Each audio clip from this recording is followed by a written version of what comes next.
Continuing on within the AI generation tool, I want to discuss some of the tools that we have on the left-hand side of the screen. First up, we have the number of images, which you can go ahead and toggle from 1 to 8. I tend to keep this on 4. It's something that I'm commonly used to with DALL-E and Midjourney. So I'll just go ahead and collapse this section. Moving on, we have a whole assortment of tools relating to alchemy and magic. We'll ignore this for now. It's something that I will cover as we continue within this course. Now, what I actually want to focus on is image dimension. So to do this, let's go ahead and insert a more robust prompt. So I've got design a portrait of a male futuristic astronaut with a sleek and advanced spacesuit and equipment. Inspired by movies like Gravity and Interstellar, the portrait should highlight the astronaut's courage, curiosity, and sense of adventure. 3D render, octane render, intricately detailed cinematic. Let's go ahead and hit generate. So Leonardo's given our 4 images back. They look relatively okay. However, there's a lot here that we haven't applied in regards to the tools that we have available for us. So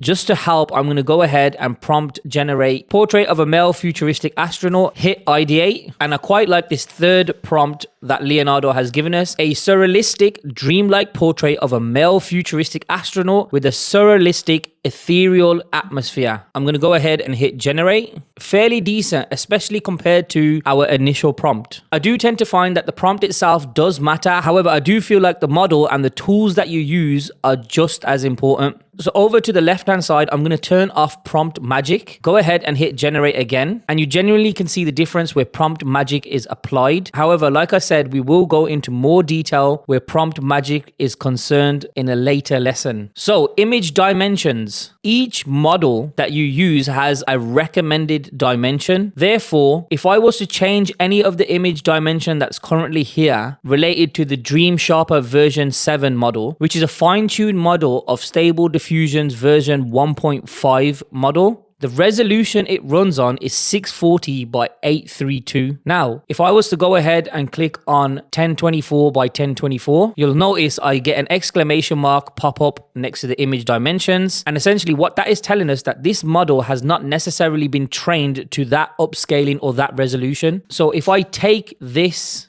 prompt and regenerate with the new dimensions that I've specified, we may not necessarily get the type of image that we're after, although the results back are not necessarily that bad. However, if you really mess around with the aspect ratio and the image dimensions, you can get all sorts of weird results. For example, an elongated head. So it's always best to stick to the recommended resolution. And as you can see, once I move these sliders back, it's a 3:4 aspect ratio, 640 by 832, as specified over here in the model selection area. Now, if I change the model to Leonardo Diffusion, you can see that the recommended resolution is 1024 by 1024. And of course, Leonardo automatically ensures that you have the right image dimensions.